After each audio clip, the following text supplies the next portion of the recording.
Ruth chapter 2, verse 14, there's a scene where there's a meal, and Boaz invites Ruth and says, come on over here, and you can have some bread, you can have some roasted grain.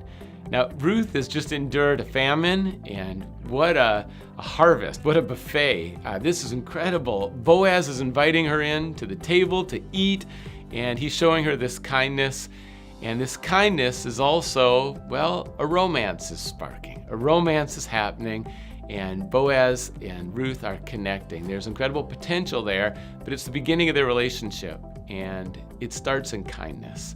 So I encourage you, while you're dating, date with kindness. And a lot of people do.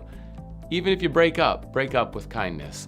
But then, let's say you get engaged. Stay kind, especially to the in-laws as well. You get married.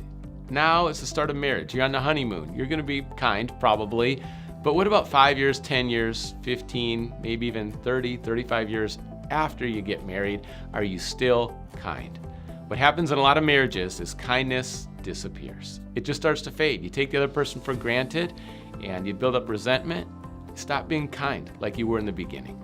So in the beginning of Ruth's relationship with Boaz, there's kindness, and it's going to continue. Guard that kindness. Be kind even when the other person isn't kind. And I want to encourage you, if you're single, as you look at this story, Ruth is running for the Lord, running her race. She's serving Naomi.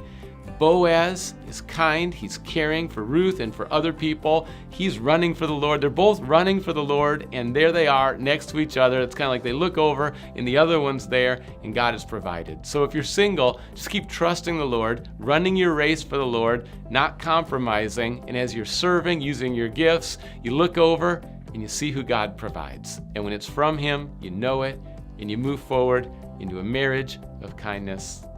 That's God's plan. That's what He's doing for Ruth and Boaz, and that's what He wants for our relationships, dating or married long term. Guard that kindness.